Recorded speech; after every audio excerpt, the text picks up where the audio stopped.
দেখবেন অনেক মানুষ আপনাদের সাথে যুক্ত হবে। অনেকে তো কাজ করতে চায়। সমাজে খারাপ মানুষের থেকে ভালো মানুষের সংখ্যাটা অনেক বেশি, সে কারণেই সমাজ চলছে। আজকে আরো অনেক ভালো মানুষেরা এগিয়ে আসবে এবং আমরা কাজ করে দেখিয়েছি।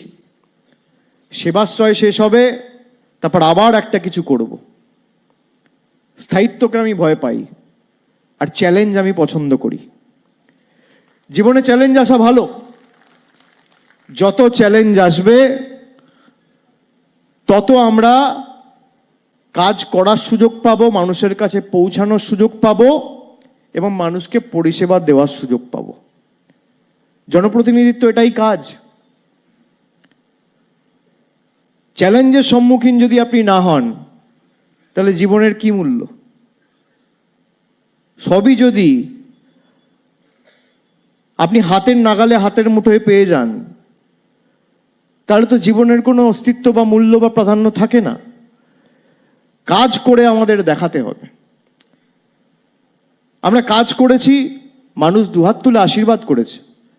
আপনারা যারা এসছেন, আপনাদের বাড়ি যেখানেই হোক, সেবাশ্রয় শেষ হওয়ার পর চেষ্টা করুন 7 দিন সেখানে ক্যাম্প করতে। এবং সেখানে যদি আপনি 7 দিন, ধরুন 1000 জন আছেন, যদি 1000টা ক্যাম্পও হয় 7 দিন করে, আর একদিনে যদি 100টা লোকও উপকার পায়, তাহলে কত লোক উপকার পাবে গড়ে? বা 50টা লোকও উপকার পায়, তাহলে 7 দিনে 300-350 লোক উপকৃত হবে। 350 লোক একদিনে একটা জায়গা থেকে উপকৃত হওয়া মানে 1000টা জায়গায় যদি আপনারা ক্যাম্প করেন, তাহলে কত? 3.5 লাখ লোক উপকৃত হবে। এবং সেখানে করতে গেলে প্ল্যানিং দরকার। আর খালি প্ল্যানিং হলে হয় না, খালি চিন্তা ভাবনা বা অর্থ বা পরিকল্পনা থাকলে তো সবকিছু হয় না। মানুষের শ্রম দরকার, মানুষের আশীর্বাদ দরকার, মানুষের সহযোগিতা দরকার, পরিশ্রম দরকার। যে কোনো জিনিস তৈরির ক্ষেত্রে, এই টেবিলটাও তৈরি করেছে একজন মানুষ, খেটে খুঁটে পরিশ্রম দিয়ে। এরকম না যে কেউ চিন্তা করেছিল আর টেবিলটা হয়ে গেছে। এই অডিটোরিয়ামের নামও দেখুন সমন্বয়, এটাও আমরা আগের বছর উদ্বোধন করেছিলাম। সুতরাং সমন্বয়ের যে কি মূল্য, আমাদের সকলকে সেটা বুঝতে হবে। যে আমরা সবাই মিলে যদি চাই, তাহলে অসম্ভবকেও সম্ভব করে দেখাতে পারি। আপনারা যারা আছেন, ডাক্তার ভাইয়েরা, সিনিয়র ডাক্তাররা, আমার করজোড়ে আপনাদের কাছে অনুরোধ থাকবে, কোথাও কিছু হলে আমাকে জানাবেন। আমি চেষ্টা করব আপনাদের পাশে থাকার। এবং আমি বিগত দিনেও আমার সামর্থ্য অনুযায়ী যখন যেখানে আমি খবর পেয়েছি, আমি দলগতভাবে আমার তরফ থেকে যা ব্যবস্থা নেওয়ার আমি নিয়েছি। আপনারা সেগুলো দেখেছেন। আগামী দিনও ব্যতিক্রম হবে না। অনেকে আবেগপ্রবণ হয়ে আপনারা কর্মবিরতি করার সময়, সিজওয়াক করার সময়, যদি আপনারা ভাবেন যে সিজওয়াক করলে প্রতিবাদ এমন করে করবেন যে প্রতিবাদের মধ্যেও যেন একটা মানুষ তাকে জীবন না হারাতে হয়।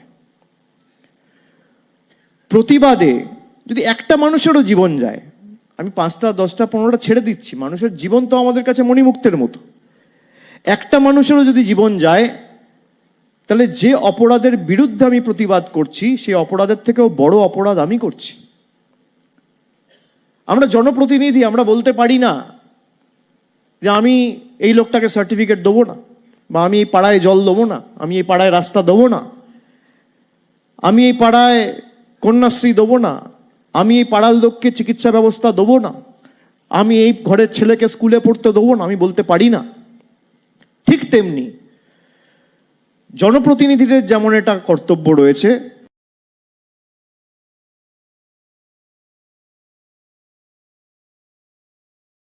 সম্মান করে, যাতে আমাদের হাজার কষ্ট হলেও, বুক ফেটে গেলেও মাথায় রাখতে হবে জীব সেবাই শিব সেবা। একটা মানুষের যাতে অসুবিধা কষ্ট না হয়।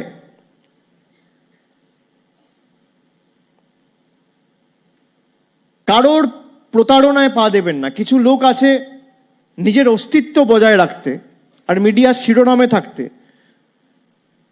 কিছু জুনিয়র ছেলেদের ব্যবহার করে। আরে আপনি দাবি নিয়ে পথে নামুন না।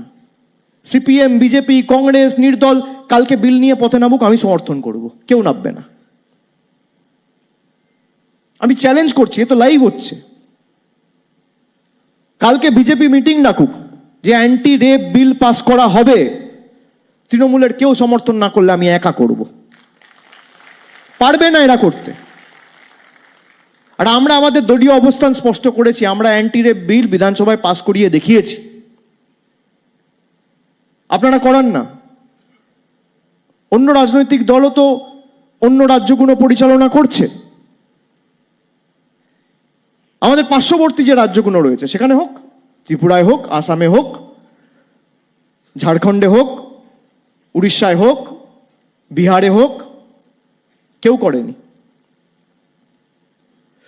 কোনো কেন্দ্রীয় সরকার যদি চায় যে আমি একটা আইন পাস করব, কেন কৃষি আইন যখন পাস করেছিলেন কতক্ষণ লেগেছিল? 700 কৃষক মারা গেছিল। তারপর আপনারা ইউটার্ন নিয়ে সেই বিল আপনারা ক্যান্সেল করেছেন। 700 কৃষক আত্মহত্যা করেছিল। করবে, আজ নয় কাল হবে। মানুষের ক্ষমতার আগে কোনো রাজনৈতিক নেতা বা নেত্রীর ক্ষমতা নেই। নিজেকে সে যত বড় নেতা বা নেত্রী ভাবুক।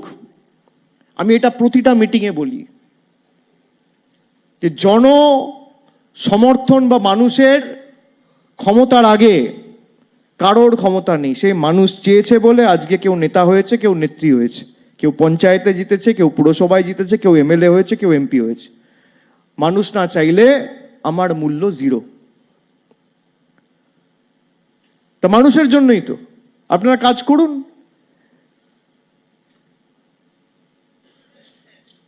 আমি অবাক হয়ে গেছি যে এত প্রতিবাদ সভা হয়েছে সারা দেশ জুড়ে, কিন্তু কেউ একবার আইনের কথা বলল না।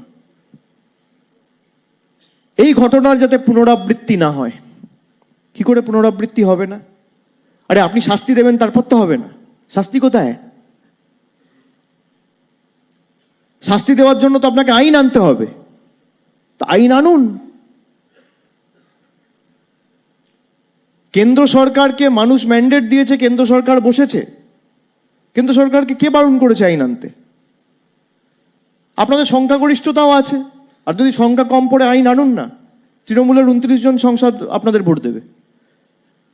আপনারা পারবেন না, তার কারণ সব থেকে বেশি খুনি ধর্ষকরা আপনাদের দলে।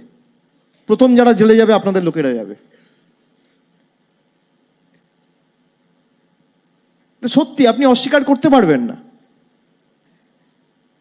যে কোনো জিনিসকে আমাদের যদি একদম গোড়া থেকে উপড়ে ফেলতে হয়, তার একমাত্র সমাধান আমাদের আগে ভাবতে হবে। প্রতিবাদ করা মানুষের রাইট। এবং আমি গর্বিত যে বাংলার মানুষ প্রতিবাদ করা সৎসাহস দেখিয়ে ভারতবর্ষের কাছে দৃষ্টান্ত স্থাপন করেছে। আমি গর্বিত যে আমি এই রাজ্যে থাকি, এই রাজ্যে আমার জন্ম, এই বাংলা আমার কর্মভূমি, আমার জন্মভূমি।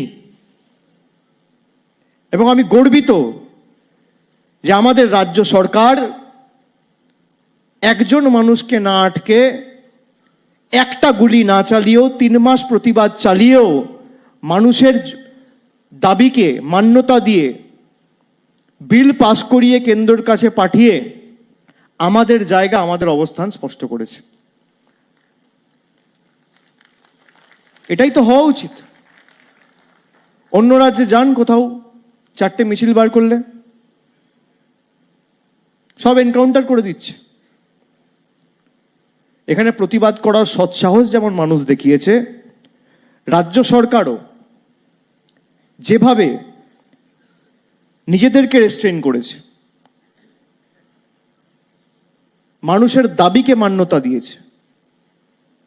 মুখ্যমন্ত্রী নিজে জুনিয়র ডাক্তারদের সাথে একাধিকবার বসেছেন, মিটিং করেছেন। তাদের দাবিকে মান্যতা দিয়ে একাধিক প্রশাসনিক সিদ্ধান্ত নেওয়া হয়েছে। এগুলো কোথায় হয়? কিন্তু খালি সিদ্ধান্ত নিলেই কি সমাধান হবে? জুনিয়র ডাক্তাররা বলেছিল কমিশনার অফ পুলিশকে চেঞ্জ করতে হবে। আমি ধরে নিলাম কমিশনার অফ পুলিশের 14 তারিখের যে প্রতিবাদ হয়েছিল সেখানে গাফিলতি হয়েছে, বেশ। তো কমিশনার অফ পুলিশ চেঞ্জ হলে কি ধর্ষণ বন্ধ হয়ে যাবে? না director of health education change হলে ধর্ষণ বন্ধ হয়ে যাবে? না যে সমস্ত তথাকথিত দুর্নীতি জানিয়ে তদন্ত হচ্ছে হাইকোর্টের নির্দেশে, সেগুলো বন্ধ হবে? লাগবে তো আপনার আইন। আর এই যে কেন্দ্রীয় তদন্তকারী সংস্থা, লোকে ভাবে ইডির কাছে একটা, সিবিআইয়ের কাছে একটা কেস গেছে মানে বিশাল ব্যাপারে সমাধান তো হবেই। আপনাদের ছোট্ট একটা ডেটা দেবো আমি। সারদা স্ক্যাম মানে সারদা কেলেঙ্কারি 11 বছর আগে হয়েছিল, এখনো ট্রায়াল শুরু হয়নি। তদন্ত করছে ইডি, তদন্ত করছে সিবিআই, ট্রায়াল শুরু হয়নি। আপনি ভাবুন 2013 কেসে 2024 ডিসেম্বর মাস, কালকে, আজকে নভেম্বর মাস শেষ, ট্রায়াল শুরু হয়নি, এখনো ফাইনাল চার্জশিট জমা পড়েনি। তো সেখানে যদি আইন না থাকে যে 50 দিনের মধ্যে যে দোষী তাকে ফাঁসির মঞ্চে নিয়ে গিয়ে ক্যাপিটাল পানিশমেন্ট দিতে হবে, কি করে আমাদের সমাজ পাল্টাবে, বদলাবে?